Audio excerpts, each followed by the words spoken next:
was such an innovative guy. He took James Brown's influence, combined it with everything else that was happening at the time, made a new kind of funk that is still the funkiest music around. Then after he did it, he disappeared.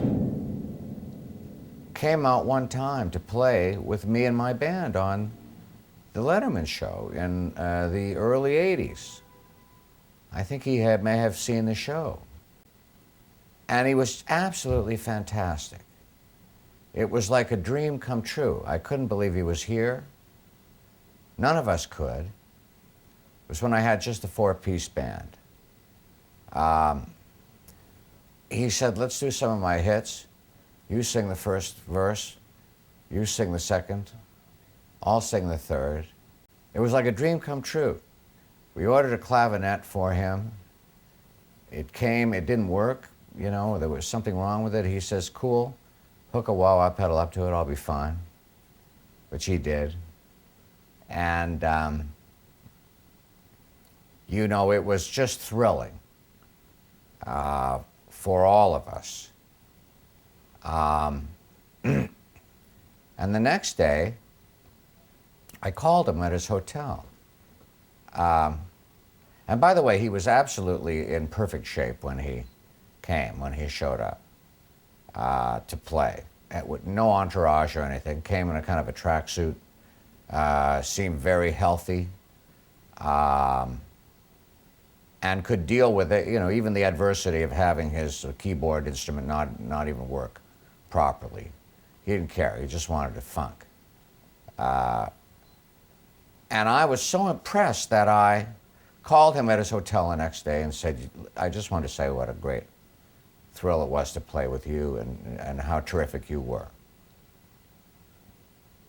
And he said, thanks, you think I could borrow $100? And I said, well, sure. You know, I was sort of taken aback by it. He says, I'll come over. Are you rehearsing? I'll come over and get it. I said, can't you send somebody over? I was like 32, 33 at the time. He says, no, I'll come over. You know, he came over, gave him $100. He says, cool, you know, nice to see you.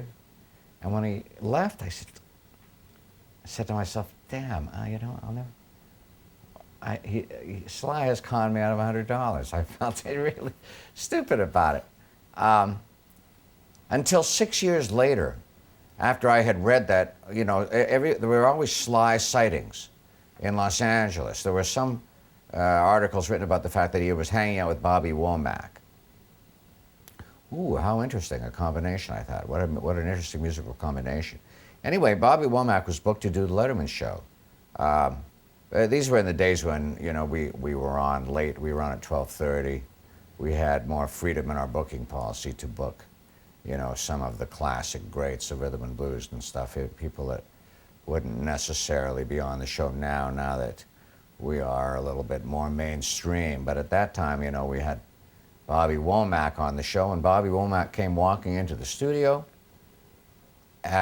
took a look at me, reached into his wallet, pulled out $100, and he said, here, Sly told me to give you this.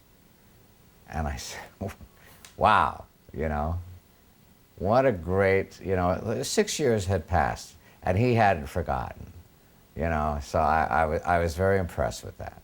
And maybe that's the reason why I wanted to be in a Sly documentary, so I could tell that story.